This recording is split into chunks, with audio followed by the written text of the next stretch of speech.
Hi everyone, welcome back. Just thought I'd give my thoughts on the most recent round of the Six Nations, the penultimate round. So we're going to start with the Ireland versus Italy game. Now this was a thumping 58-15 win for Ireland. Now neither side had won a match since their World Cup campaign, and Ireland had been really underperforming in this year's Six Nations. This is exactly the kind of result they needed, and this was the match that was basically going to decide who was going to finish bottom of the table in my mind. Now Italy started off really well, in fact, and they put some early pressure on Ireland, and it really seemed to worry the Irish. They seemed to be caught napping a little bit, but the game did settle down, and on the 7-minute marker there was a mix-up between Sato and Odiete after a chip kick through from Sexton, which allowed Ireland to recycle the ball and Trimble to cross the line to score. Now, the one thing the Irish, in fact, may be a little bit worried about in this was Sexton's kicking game was really off. He's got normally really high standards, but he just wasn't hitting the mark today. Now, Italy, their main issue in this game seemed to be they weren't getting to the breakdown quick enough, and this was allowed them to be turned over several times by Ireland. And there were just too many silly errors from them, which Ireland really took advantage of, and that really meant that the Italians couldn't get settled in this game. Ireland really started to use their backs to their full extent in this game, which is what I've been crying out for them to do for a while now, and this really allowed them to put high pressure on Italy and really just attack. Generally speaking, Italy themselves, they took too many risks when attacking from deep, and it didn't pay off for them. Rather than just clearing their lines like they should have done, they just tried to run it out with the backs, and it didn't work for them.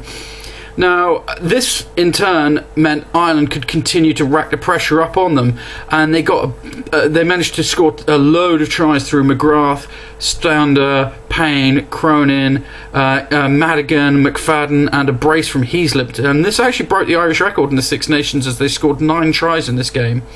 Ireland were also really good defensively throughout the game, and the Italian heads were clearly kept down by this, as they just couldn't answer anything as Ireland continued to rack up the points. And the other great thing Ireland did is they made sure that all of the play was focused in the Italian half, and they didn't let them break out and get any momentum. Now, later on in the game, Italy did manage to get back into it a little bit. They got a glimmer of hope on around the hour mark that when they scored a try. And again, very late on, they scored another try from Sato, but too little too late, and Ireland really showed the promise that I was actually expecting from them throughout this tournament. So great win for Ireland, very disappointing for Italy. Just been a bit disappointing for them all campaign so far. So the next match we're going to talk about, England-Wales. Now this was a this was basically going to decide the winner of the Six Nations. England win means that they were pretty much guaranteed to win the Six Nations.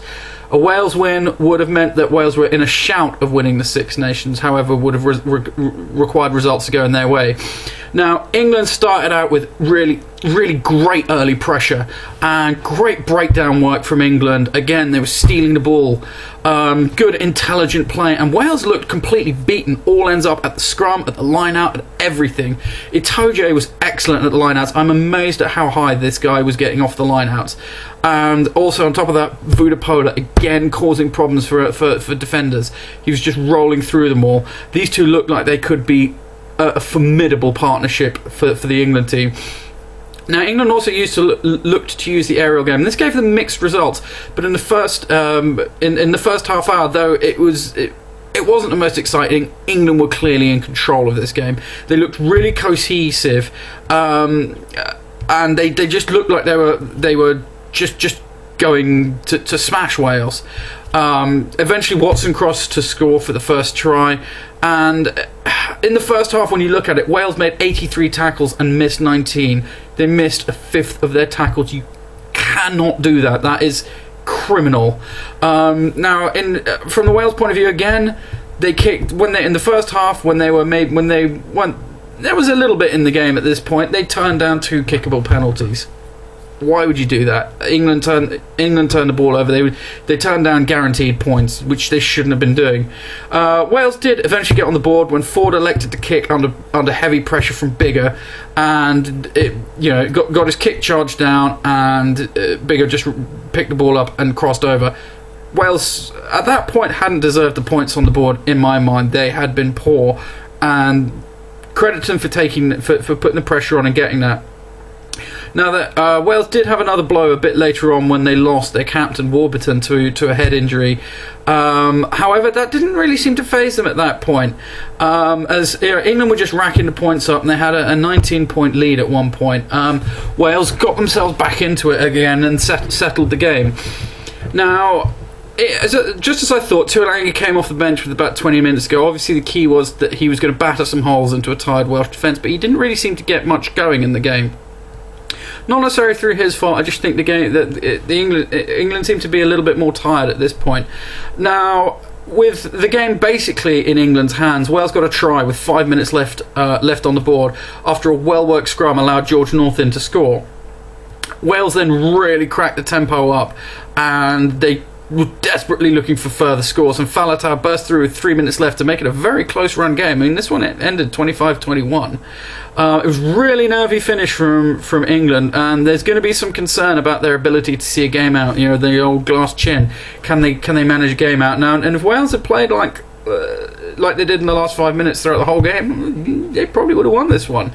A couple of talking points. Some people say that England were given a line out when North maybe hadn't crossed the line.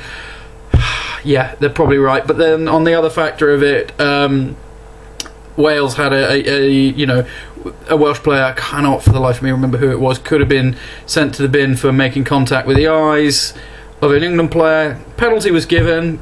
In other circumstances, it could have been a yellow card. I'm not going to talk about those two things. Controversy for another day to talk about, but this was a great win for England, and this secured them the Six Nations. Now they've just got to really focus on getting the Grand Slam in Paris.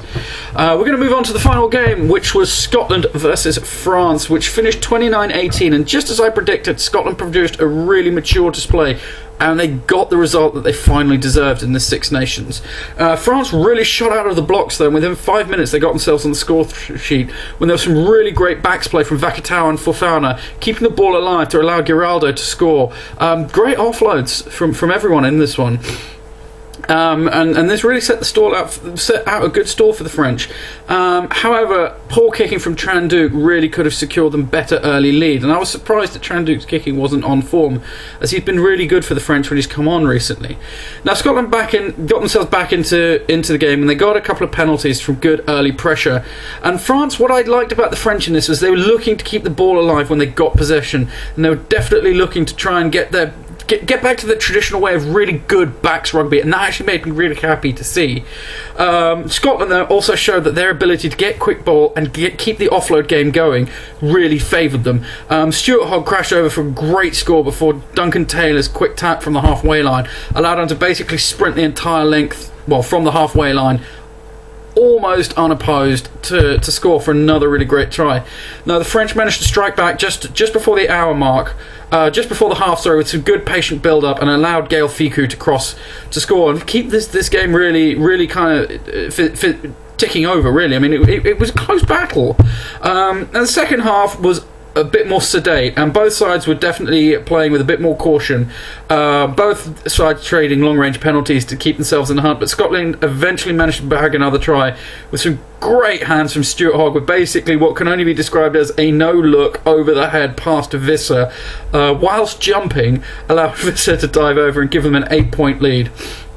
Now the French really cranked the pressure up at this point, certainly from the last 10 minutes of the game, but Scotland really held firm and saw the game out. Again, this is game management that they've been potentially suffering from before, but this was a great win for them.